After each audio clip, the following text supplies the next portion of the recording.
मुख्यमंत्री श्री भूपेंद्र पटेल जी का शुभागमन हो रहा है।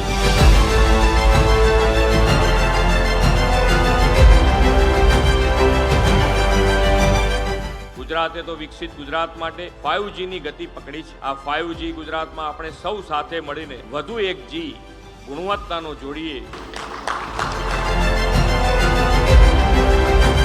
Honorable Chairperson QCI Jaxay Shah. तो इसमें प्रधानमंत्री जी ने एक ड्रीम रखा है, लेकिन ड्रीम अचीवेबल है कि अगर हम थ्राइविंग स्टेज पे हैं और अगर देश की तीसरी बड़ी सबसे बड़ी ताकत बनने जा रहे हैं, प्रधानमंत्री जी बोल रहे हैं कि जब मेड इन इंडिया की ये ताकत विश्व में बढ़ेगी तभी हम सही मायने पे डेवलप कंट्री का हम ये एक स्वप्न पूरा कर पाएंगे।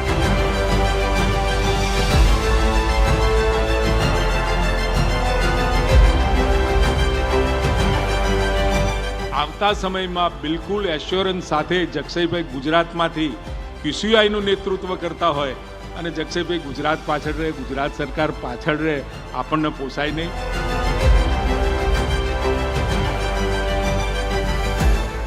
21મી સદી એ હરીફાઈની જમાનો છે અને બરોબર હરીફાઈ કરાઈને ભારતની ગુણવત્તા સુધારવામાં નેશભાઈનો ખૂબ ફાળો રહેવાનો છે તો મને ચોક્કસપણે લાગી રહ્યું છે।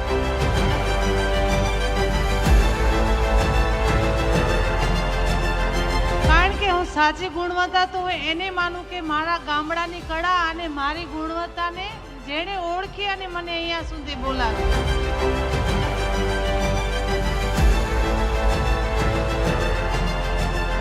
जहाँ जहाँ पे हेल्थ केयर की सेवाएं हम देते हैं उस हर जगह पे ये क्वालिटी स्टैंडर्ड्स अगर इम्प्रूव हो, वही एक आशा है और QCI को ये करने के लिए बहुत ही धन्यवाद।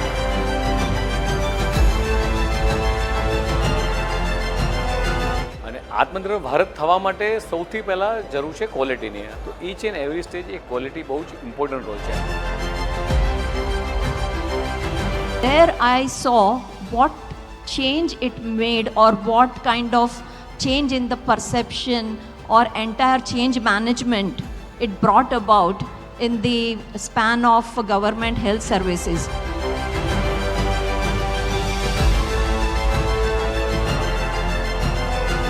India contributed 36% of world GDP in that time.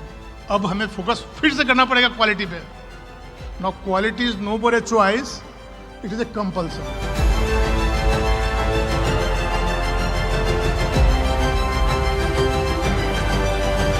QCI back office से फ्रंट फुट प्लेयर बनने के लिए मैं आप सबको अभिनंदन दे रहा हूँ। कहीं ना कहीं हमारी जो स्पिरिट है और भारत के नागरिकों की जो कैपेसिटी है काम करने की, वो कैपेसिटी में और स्पिरिट जब दोनों एक साथ मिल जाती है तो किसी को कंपटीशन में आमने सामने मतलब आसपास में खड़े रहने की कैपेसिटी नहीं होती।